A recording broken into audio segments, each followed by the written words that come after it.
Esselamu Aleyküm ve Rahmetullah. Euzubillahimineşşeytanirracim. Bismillahirrahmanirrahim.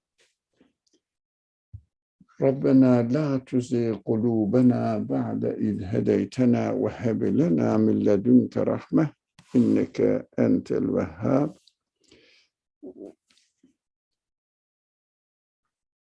Rabbena efri aleyna sabran ve sebbit akdamena ve ensurna alel kavmil kafirin.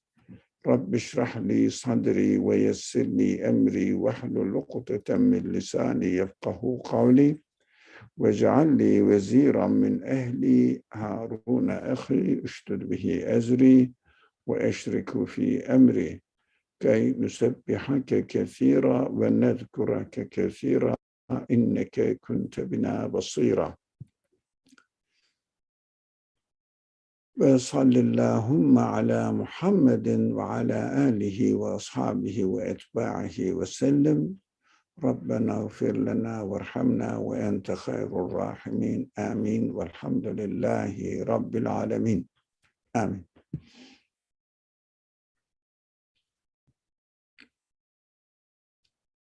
We have been studying, just started last week, this section of the Qur'an called Balad. Literal meaning is the land. We spend a lot of time on the meaning of the land. What does it mean? Or does it refer to any specific place, or is it a general statement applicable to everybody's living conditions? Maybe the whole universe is the place for us, is a home for us. And then went on talking about how we are affiliated with the land, and if freely we are set freely use the land, and what is going on the land, that especially animate beings are seemingly giving new generations to come to the world, but our attention is drawn to be careful about this relationship between giving birth, reproducing. Maybe the plants are coming out of seeds, animals are coming out of eggs. Be careful about it, think about it. There are great messages in them. And we continued and then had an extensive discussion on what does it mean the man has been created to go or undergo hardship in this world. Mainly, we said the most important hardship for human being to be careful not to be carried away by our human desires, but these human desires are mainly egoistic desires, selfish desires, self-centric concerns, especially in order to understand the meaning of existence. Then we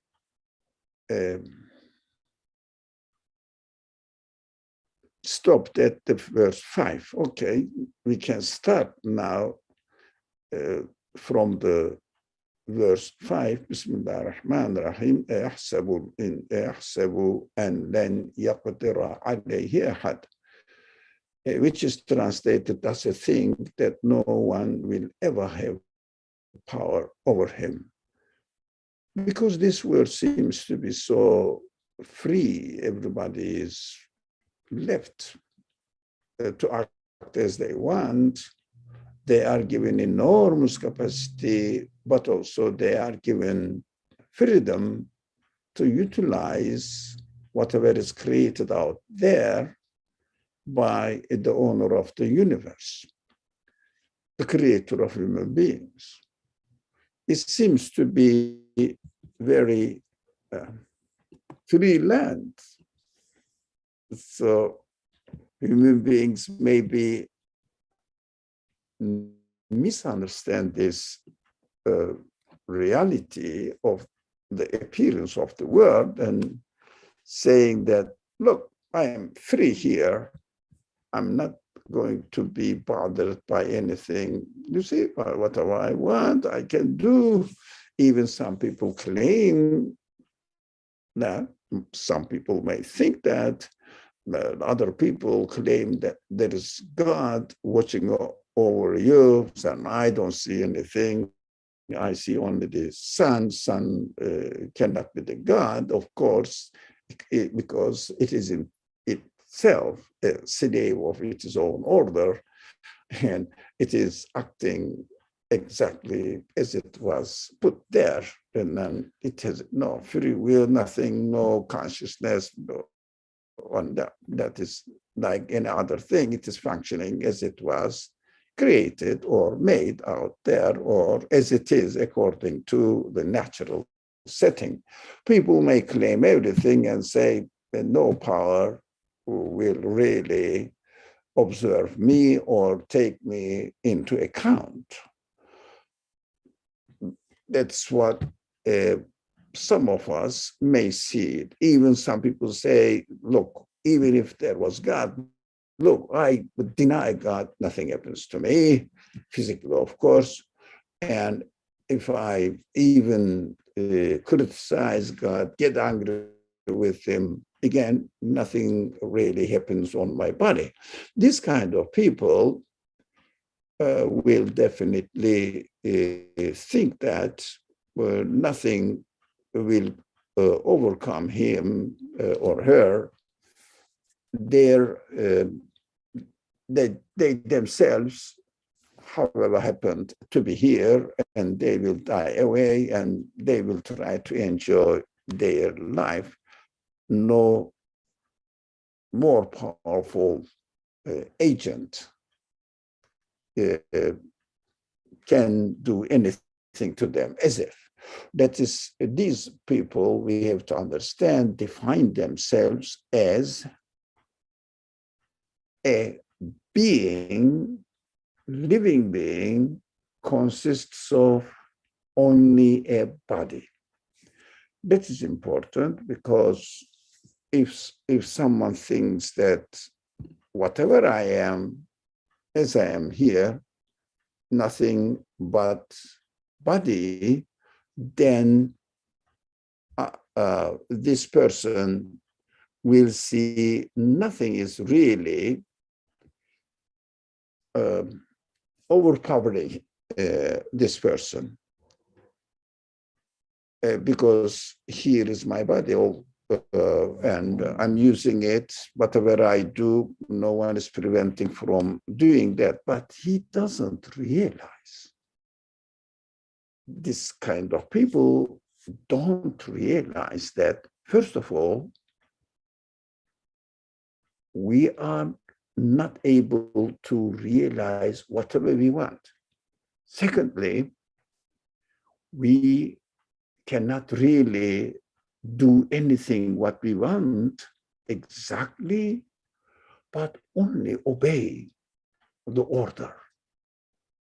And we are limited within the capacity that we are made. And this capacity can function only within the order, by obeying the order. We can use the phrase here, we are, these people don't realize that they are slaves of the order. But of course, the verse 5 doesn't say this, but on the contrary, if someone is really conscious of his human side and believes that he is or she is a special creation, purposefully made, he will say, I am not a slave of the order. I am only the worshiper of the one who established the order. There is a completely diametrically contradictory understanding of the word. Of course, I am asking to my human consciousness, which one would you prefer or would you be in? Slave of the order, cannot get rid of the order. You have to obey the order. You cannot do anything without obeying the order. That is how they define themselves as a living being, animate being. But those people who believe, on the contrary, they say by obeying the order, they are not slaves of the order, rather acknowledging the authority of the establisher of the order. So this is a way of acknowledgement in the language of in the religious language. This acknowledgement is called worship of the creator of the order of the universe. This is a really sharp contrast. So if someone follows this egocentric worldview, which says, I exist just by myself as I am, whatever happened, universe exists as it is, just as it is, however it happened to be like this, forget about it. So, sorry for this disturbance of this technology. All right. He says, I have spent enormous wealth. يقول أهلكت مالا أبدا لبدا, sorry. What does it mean? I have spent enormous wealth. It may have many meanings, depending on how one defines himself or his mal. What is mal? It means wealth. What is wealth? According to some people, wealth is the property. According to some people, wealth is their body. They have to entertain their body. According to some people, wealth is the whole universe. Yet, for other people, wealth is my human qualities.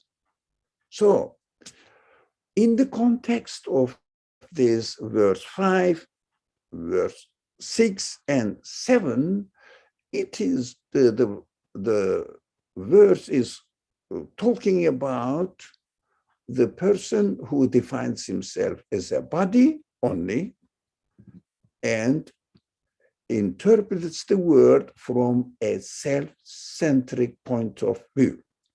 Now, so we will concentrate on the meaning of this verse as it means within the context of the text. But you can also say يقول أهلكت مالا لبدا as a believer, taking the verse from its context and taking it as a guide for himself.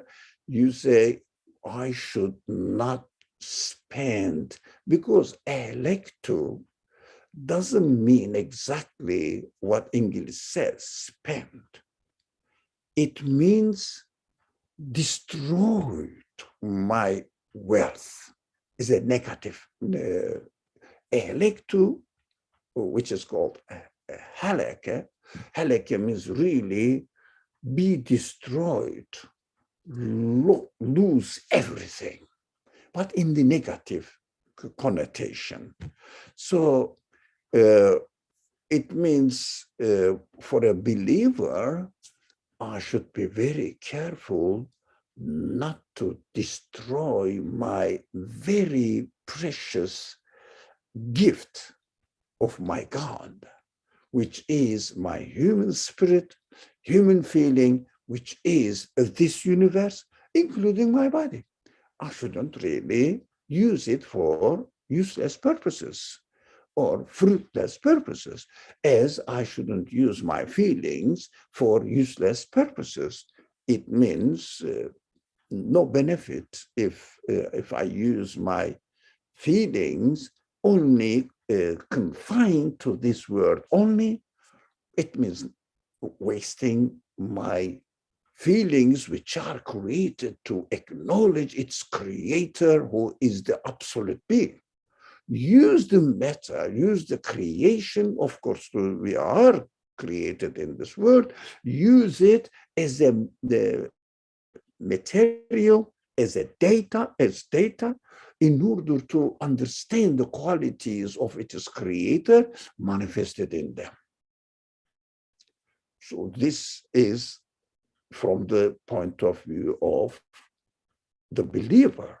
But the context requires us to think about a person who is not a believer. So I will come back. Let me see what Shahrani family wrote in chat box. Salam, you will repeat what meaning you have derived from created in hardship. When I understand it to mean life is hard, that means contradictory to life being. Will you be asking me life being an experience of his attributes, especially Rahman? Yeah, you are right, but Shahrani family, I'm sorry. We have spent an hour last week on it, almost an hour. So if you don't mind, go over, it is on YouTube, so go over and listen to it. If you have any problem or not satisfied, please come and ask me next week and remind me that you asked them, listen to them, to the recordings, and still you are not satisfied, then I will respect it, definitely. Yeah. Thank you for your understanding. Let's go back to this ehlek to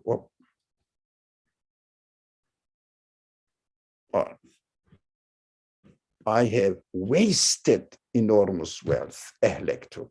I mean, really, if I was translating it, I would prefer wasted. But since the professional translators prefer to say spent, I respect them. Okay. It can mean, look, I have done a lot of good things, good actions, spent my wealth on charity, etc. But when I die, I will come to nothing. I will become nothing. So I wasted it. One meaning. Of course, the scholars also suggest these alternatives. I am almost learning from them, copy-pasting them.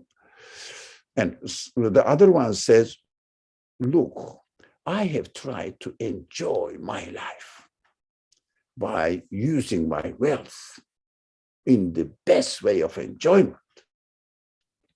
But I am now old, I'm going to die for sure, and all my enjoyments are left behind.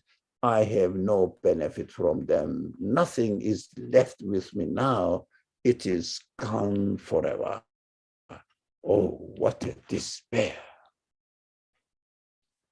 So that is how an unbeliever has to feel, because that was his choice, his interpretation of the beautiful creation of this universe and beautiful creation of their own selves with perfect human qualities. If they don't really appreciate what a beautiful creatures they are, and there is definitely purposes in it, by their creator. They should investigate the purpose of their existence and find out to utilize them in the best way. If they have not done it, they will not, they won't be able to escape from falling into absolute despair, the end of life. Not after they die, no. Before they die, they realize they are going to die. All they spend in order to entertain and enjoy their life in this world, limited to this world, gone. Yeah, there's nothing left. Can you imagine which kind of feelings these people will be suffering from? No, this, we shouldn't be carried away by their false claims on the face, trying to forget it, to get somehow under influence of any kind of stuff. Let's put it in general terms. So forget about the future. Try to entertain right now daily enjoyment, but their deep down humanity continuously porks on their heart, on their consciousness, on their mind, continuously, it reminds them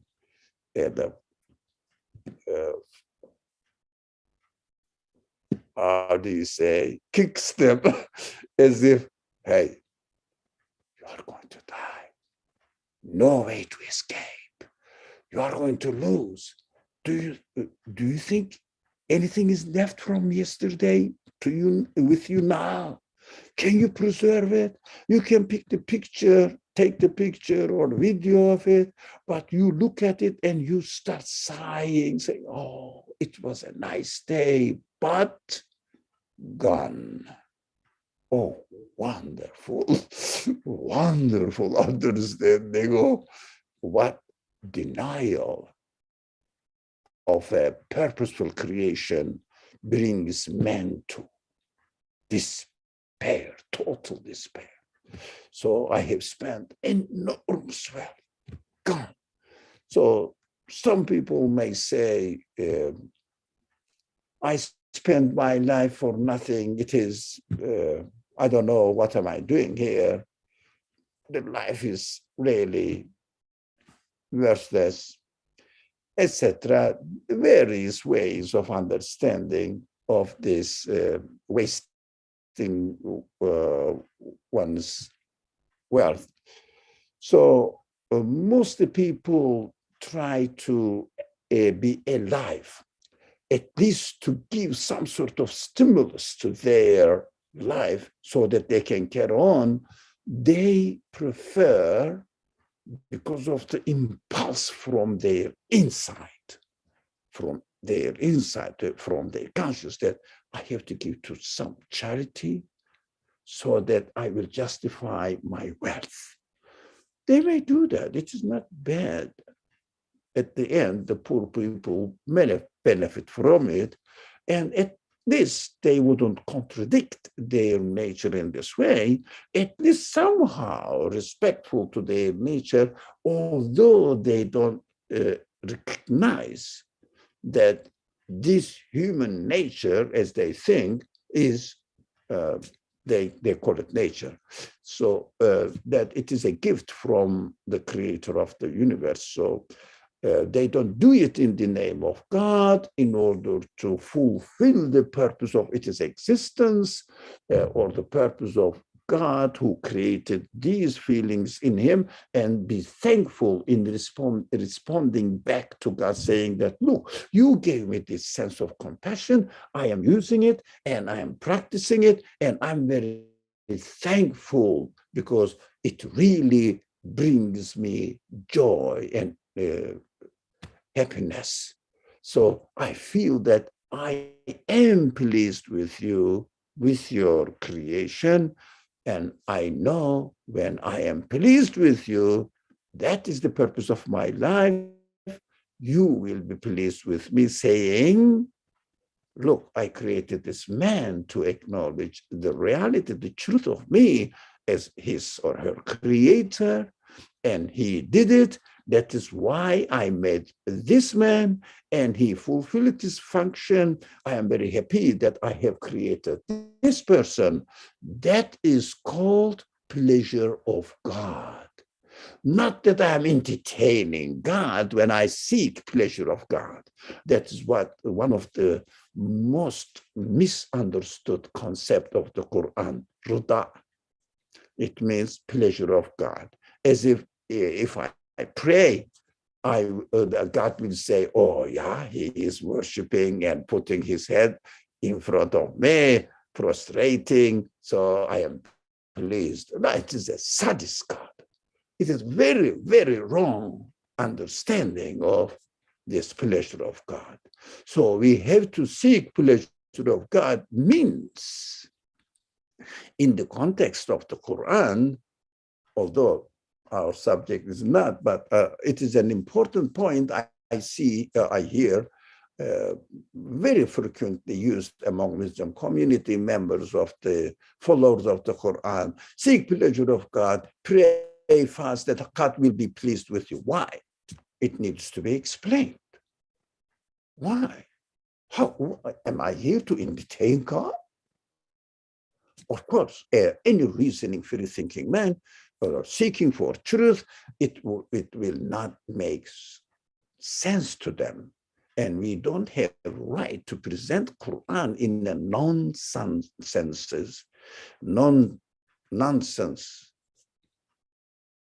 way. We have no right to do that. So we have to understand that if a person makes a machine, for example, for a purpose, if a person, again, gets this machine, uses this machine in the way it is created for, and in its fullest sense, what do you think the maker, the engineer of the machine will think of him? Don't you think he will be pleased with him? Yes. Why? Because this person who used the machine in the best way for the purpose that the maker made it to fulfill the purpose, this man has fulfilled the purpose of the making the machine. It definitely pleases the maker of the machine. So I am not entertaining God. I am fulfilling my mission by fulfilling my duties perfectly towards my Creator, because the purpose of my existence to get to know the Creator and acknowledge him, respond him back for his graces or all his bounties for me, gifts for me. So I have to fulfill my part. That is why God says, okay, I created you for this purpose. You are well done. I am pleased with you. I'm not entertaining God. I am fulfilling my mission, my purpose of existence. That is how we should understand pleasing God, seeking God's pleasure. Seeking God's pleasure means fulfilling my duty, my part in the best way, not wasting my wealth, which is the gift given to me by my Creator. So that is means believer's perspective. Here, the non-believer says or is found himself, he has wasted his wealth for nothing. He wants to be proud of it, but because of his contradictory understanding, when I die, I cannot be proud of anything. I will fall into non-existence completely. All my good actions, charity works, went or comes up with nonsense, nothing, full non-existence. Because when I die, according to the view of the non-believers, when they die, they will disappear. But if anyone has a grain of belief, he will say, God will be pleased with me. Correct? You did something right. When you did something right, your maker will be pleased with, because he will see that the mission is somehow fulfilled. If anybody is raising hand or opening his mic, Farah, Salam Farhan, your mic is open. Would you like to speak? Or shall I mute you? Salam Farhan. No answer. I'm muting you because it's making noise if I...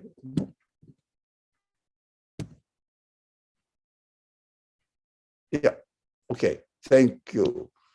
So there are some things written again by Shahrani family.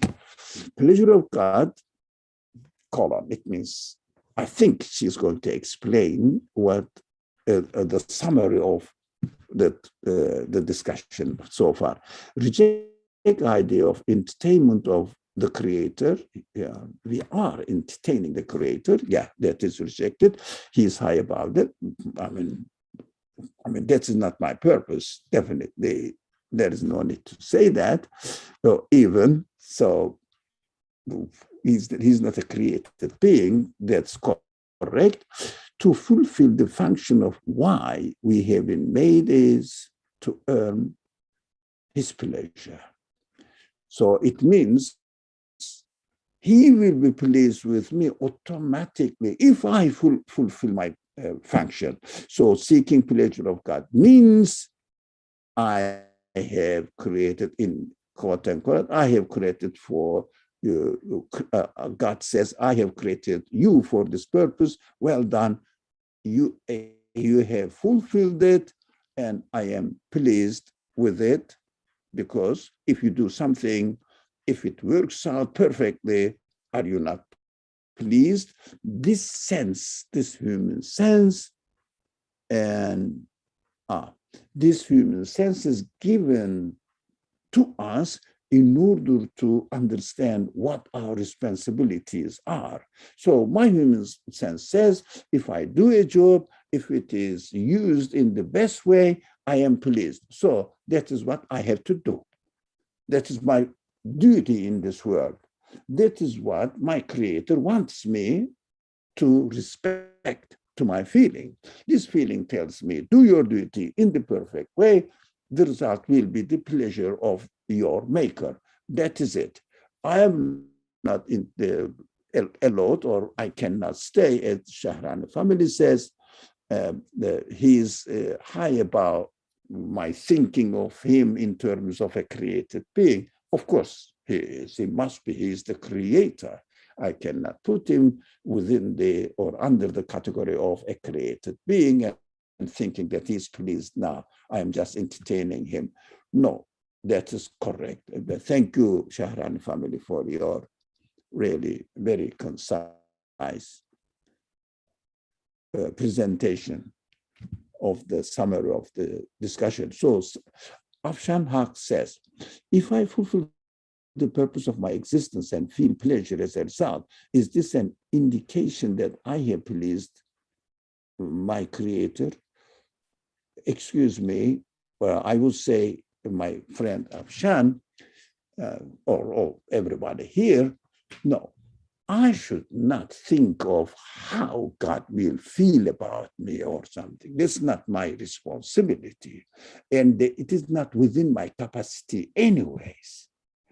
I have to concentrate on the message in my being. What is that? I am given this sense. Through this sense, I understand that I have to fulfill the function of the purpose of my existence. That's I have to do it. When I do it, my feeling says, yes, your maker must be pleased with it. How, what? So this concept of pleasure of God should not be thought of from God's perspective. We have to think of it from our perspective. Our perspective is, what am I expected to do in this world? If I do it perfectly, I feel that I am functioning my purpose of existence. So I feel that this is the way my creator must be happy. That is his business. So whatever I do, I should not aim to please God. I should aim to take care of my own personal responsibility as far as my creation is concerned. But by the way, this kind of comments and questions really help us, all of us, me and all of us in this room, benefit, because anything you write, anything you ask helps us understand the subject better, clarifies it. That's why I am very pleased with anyone who writes, speaks, especially speaks. So it is more interactive. Monologue is not really good. Where does the Efsana said, where does the idea of pleasure of God come from? It is a Quranic word. You know, radiallahu anhum wa radu an. So it means they are pleased with God. It means they are pleased with what God created. It means they are pleased with their existence as created by God.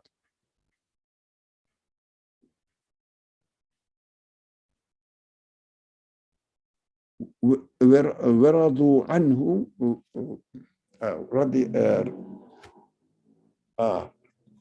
I confuse the words when I think about it. Yeah. So when I'm pleased with God, God is pleased with me. This is what God says. This is the only way to have a relationship with me. That's why this pleasure of God is very much used among the Muslim population. The concept is right, but how it is used generally, I feel a little bit doubtful. Is it right or I mean, that it is right? Because do something, this action will please God. So as if the purpose of action is to please God. What we are talking about here is very simple. To do this action is my responsibility. Of course, through my feeling, I understand that if I do something and if it is appreciated, I am pleased. From this feeling, I conclude that I have to use myself in the best way. That is how the Creator will be pleased with me. I'm not doing anything to entertain God for making God pleased. I mean, I'm not going to affect anything on an absolute being, of course. The sensitive point is, let's use this pleasure of God in terms of my responsibility, not in terms of how God feels. It is impossible to think of how God feels. The Shahrani family stated earlier on that it is far way above it. beloved. So let me read this one. Shahrani wrote, I think it is critical that we remember worship acts for the sake of God and pure intention are functions of the extension of belief. Again, in other, my acts are pure to the extent that I am witnessing him as a doer and me as the receiving up. Okay, remember God, we remember worship acts, or we remember worship for the sake of God. Again, the problem is with this extent, with this very frequently used phrases, for the sake of God. What does it mean? We have to be brave enough to ask, look what I'm talking about. I'm not saying Shahran family used it wrongly, not at all, not inferring anything. Just seeing the expression reminds me how it is commonly used. I am doing it for the sake of God. For example, I am doing a favorable action for you, and I'm not expecting any money from you. Okay. So this is for the sake of God. I must be clear about it. What do I mean by for the sake of God? God will pay for it. I don't need your payment. No. Why not? Are you doing it to receive a payment? What are you doing? To do it for a payment, then God will say, okay, it is your payment. Go away. What do you want? You spent 100, I will give you 1,000, then go away. It is for payment? No, no, no. No. For the sake of God, what I understand should mean for me. First of all, I must be very careful why I am using this word. Again, for the sake of God, ruda and lillah. Again, same word as this pleasure of God, ruda. Ruda, it is same word, pleasure. But it is for the sake of God, this expression in English. Ruda and lillah. That is what most of the Arabic speaking or Turkish, Urdu, Persian speaking people use this expression. Now we have to understand what is the ruda. Again, exactly the same thing. Pleasure of God. It means God created me with the sense of help. That's so clear. Now, what am I expected to do to fulfill this sense of help in the best perfect way? Best way. That is my duty. Nothing more, nothing less. I am not expecting any payment, but I know when I fulfill my duty, that is what I am expected to do. I have done my part. How about pleasure of God? Oh, that's up to God. That's why God says, you do your duty, and leave it to me how to appreciate it. Leave it to me. Don't think of my side. Think of your responsibility. You are an abd. That's why when we use this action, any way of performing the requirements of our human nature, human spirit, it means whatever the senses are given to us to do good, we have to do it. To abstain from bad, we have to abstain from it. That is what I am encoded with. I have to respect the way I am created. Therefore, as a result, my creator will decide about me, because the Creator says in his speech in the Quran, clearly states, those people who come to me, it means really turn to me and say, expect that some sort of payment, reward. It means, if you like, my payroll from him. Okay, he will say, okay, that's your payment, go. But those people who do their good job, good work, fulfill their mission, but leave the, if you like, appreciation of it to me, this is the work done for not in turn of payment. That is why the payment remains on God. And I don't know what he is going to do. I'm not expecting anything that God, you see, in the hereafter, let's make a scenario here. In the hereafter, you, God, I did lots of job, good job. Where is the payment? I said, okay. They are not yours, because the Quran also says all the good things you did is from God, not you. All the bad things you did, it is you, because you destroyed your nature as I created it, as pure and pristine as it is. You dirtied it, soiled it. So you are responsible for it. For example, if I have a laptop in front of me now. Okay.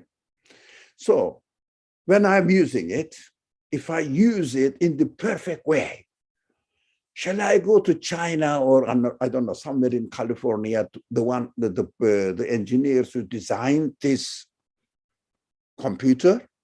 I think you should understand this simple example carefully. We all need to understand this. Because then, look, I used your computer in the best way and pay for me for it. What? They will say, what? Pay for you?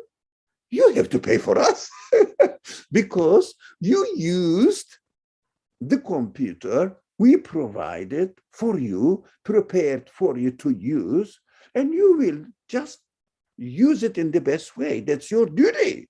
And you will get benefit for yourself. You will be pleased with it. God says, look, I have given you the sense of, for example, being kind to human beings. All right, fair enough. So I have used it. Do you feel happy or not? Think about it. Just ask yourself, do I feel happy when I behave people with compassion? How do you feel about it? I would say, I think you are an human being, you say, happy, here is the payment, man. Already paid. What else do you want? You are entertaining your life. When you believe in God, what brings to you, what this belief brings to you? Absolute happiness, limitless happiness, guaranteeing your future, securing your existence. You will feel that, yes, my owner is the owner of the universe. He is an absolute being. I have no worry about my future. He knows what he's doing. Look, all his work is so perfect, full of wisdom, full of mercy, etc. I feel comfortable. My belief already is paid. In my worship, I receive my payment within it. What else do I deserve to claim for payment? That's what this, for the sake of God, is misunderstood. As if I am doing it for the sake of God, God will be pleased with me. Why do you think of it in terms of God? Think of your duty. As if to come back to the example, when I use the computer, they will be happy with me. That's their duty. I wouldn't expect any further payment from them because I have already given the payment. When I use it in the best way, I benefited from it. I enjoyed it. I got the benefit from it. The payment is in it. For example, here I am using for the purpose of communicating with you. It is functioning. I'm very happy.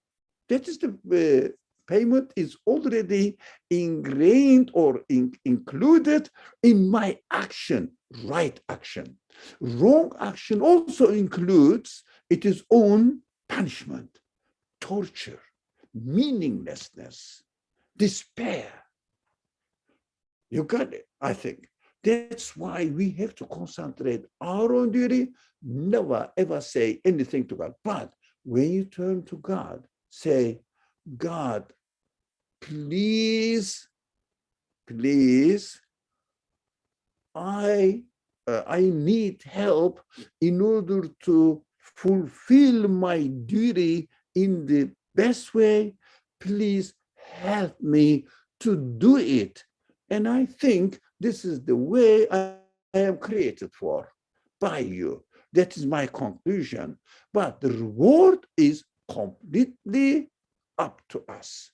Because the Quran also says, all your actions, gather all your actions is almost nothing next to the mercy of God. There's a verse really clearly makes this meaning, transfer this meaning to us. When I think of the particular verse, it doesn't come. So I couldn't remember it. All right, I couldn't, doesn't matter. Let's go back to 7. Does he think that no one observes him? No more comment I see in the chat box. So no one observes him. Now, it is again a reminder for us. Is it possible that no one is observing me? It means really recording my deeds, taking notes of it, recording my deeds. It is so simple. The disbelievers think that they are not observed. Why? Because I'm doing it. No one is really watching me. No one is really seeing me. No one is really accusing me. So I am free.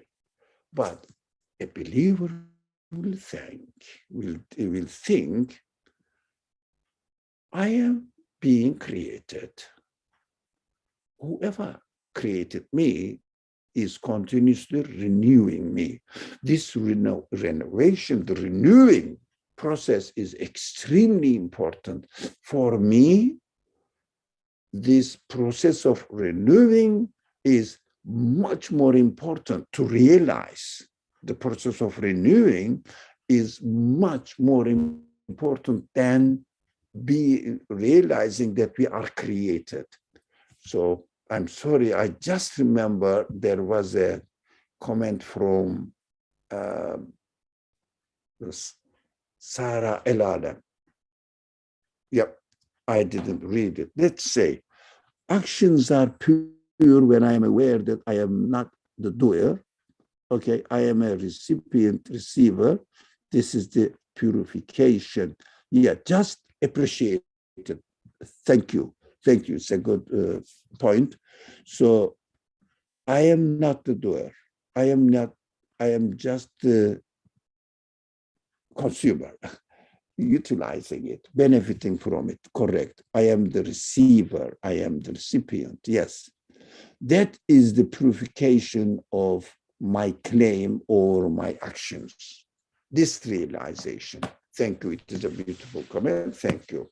So the believer says, I am continuously renewed. How come? All my cells acknowledge it, act in this way.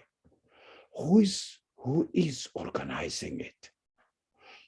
do I think that the cells and anything within the cells, any part of the cells, has any consciousness, any quality to choose?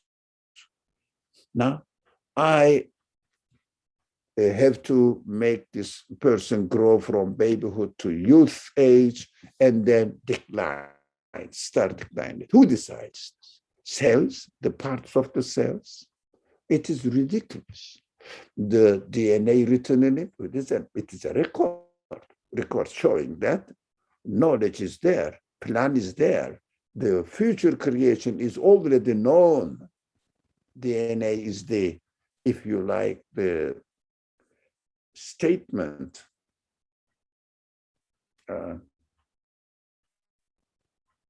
evidence, if you like, to demonstrate the knowledge of God, telling me that I know what I'm going to do. It is recorded that the knowledge cannot be the result of action of matter. Especially the knowledge cannot be the result of the accidental happenings among the particles jumbling up here and becomes a perfect sentence. No way to accept for a human mind. It means knowledge is the production of a conscious being. So this knowledge demonstrates that he knows exactly which kind of stages of existence I am going to be created and go through in my existence. So that is the record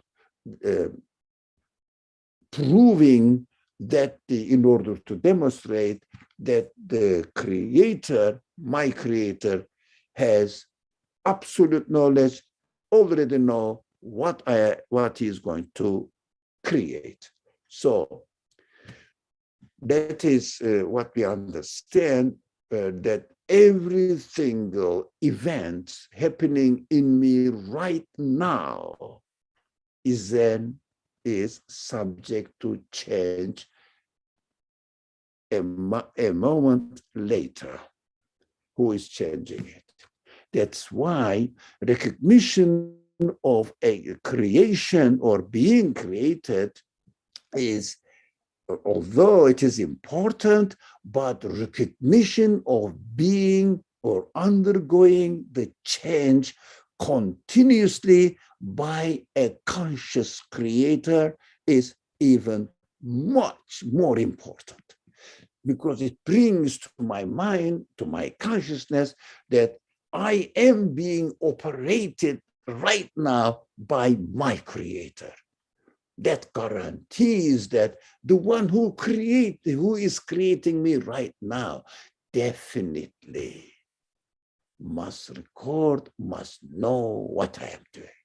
But an unbeliever thinks, oh, no one is observing me, because he thinks that his existence is nothing but accidental. Now, let me read what Shahrani family wrote again. Thank you. When a believer confirms, I am continuously renewed, created, this is stronger belief than I was created at birth, because to just have been created once and then nature took over is to describe knowledge to lifeless matter. To ascribe knowledge to lifeless matter is really ridiculous. I'm making the further comment on the comment of Shehrani family. Yeah, it is a beautiful description of what we have been talking, and the summary of it, thank you very much. So I am created by God is important to realize, but as the Shahrani family summarized it, even more so, even more, to realize that I am being under change now. So it means continuously renewed. The one who is creating me right now must be able to observe me. How can I imagine that? Doing me and not seeing what I am doing with the work he is gifted to me. So it is, yeah, the believer definitely thinks of it, but the disbeliever definitely will deny it. Come on, who is seeing me? I am doing it, and no one is taking me into account. No. So as long as the police doesn't see me, I am fine. So they are afraid of police, not God. So that is so simplistic way of dealing with their own existence, precious existence. So the following verses, 8, 9, 10, are coming back to our reality, calling us to think of what my reality is, believers or non-believers. Please pay attention to these points that I'm going to mention. Inshallah, we will study next week about these following verses, which are going to be even deeper and deeper.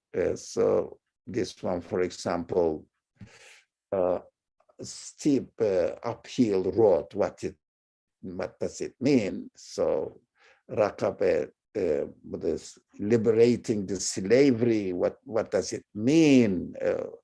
These are really going to take some time in order to understand what is going on in our reality. Time is up.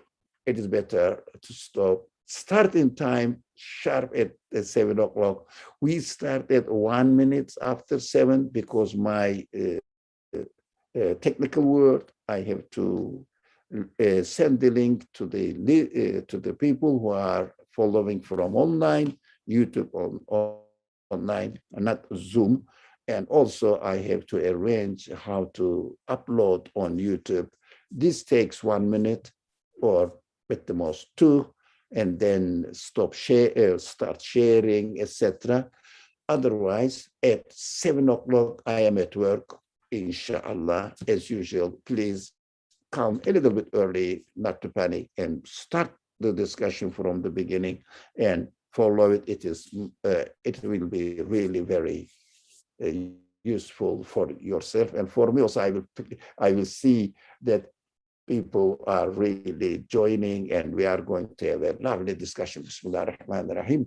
Subhanaka la ilma lana illa ma 'allamtana innaka antal alimul hakim. Wa akhiru da'wahum and alhamdulillahi rabbil alameen. Chats can be saved by clicking on 3 dots to the right of the chat box. Oh, thank you, Shahrani family. Thank you very much. Okay. بسم الله الرحمن الرحيم سبحانك لا علم لنا إلا ما علمتنا إنك أنت العليم الحكيم وآخر دعواهم أن الحمد لله